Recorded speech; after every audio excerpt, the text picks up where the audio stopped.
The governor is out with an executive order that bans mask mandates. It sets up a legal fight with the White House, which has told all companies with more than 100 employees, you've got to have vaccine requirements.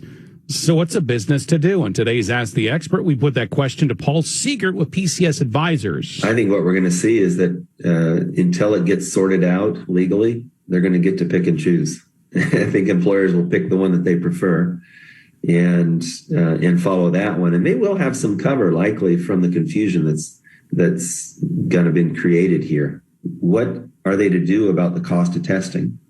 It's unlikely that the rule will allow them to pass that cost on to employees, but can they really shoulder that cost themselves, coming off of what for many of them has been a very difficult period of time?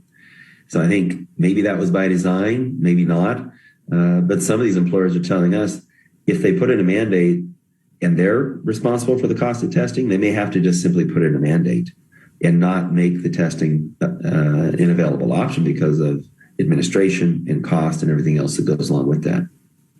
Some of the Texas-based airlines, for example, American Airlines, have said that they are going to stick with the president on this one and make sure that their employees are vaccinated. That with this mix match happening between the governor and the president, that could affect some flights for this holiday season. In the past, we've heard some people talking about how it was the workers that had lower levels of education that were choosing not to get vaccinated, as if that was to imply, they didn't understand the situation.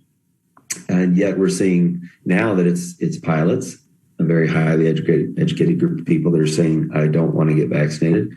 And we are seeing a significant number of healthcare professionals that are choosing to retire early or change careers entirely or resign because despite their high level of education, they're saying they don't want to submit to that mandate. So I think we should hopefully have a more intelligent conversation than just to say these people are not smart enough to understand that they need to do something they're told. I mean, there is this huge gaping hole in our conversation for some reason in this country where we don't seem to acknowledge natural immunity, even though there are literally dozens of studies, many of which have been performed by some really respectable institutions in our country that support that is a reality.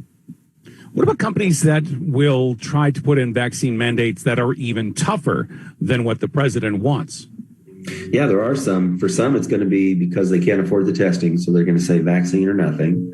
And that's going to be an unfortunate stance for some because they're already in that tough hiring position that we've talked about. Some of them, it's just the way that the leadership feels and believes. And in some cases, that will work out fine. If you have, like where we've seen statewide mandates for healthcare workers, those have largely worked out in terms of the big numbers. Most of the healthcare workers, while there may be some protest, in the end, look at New York, they almost all get it. Because you're creating a situation where they really do have to say, I either get to continue to work or not. It's not like they can just go down the street. The whole state is being, mandated, all the jobs that fall into their category. Paul Seegert on Ask the Expert every day on the KRLD Afternoon News. We ask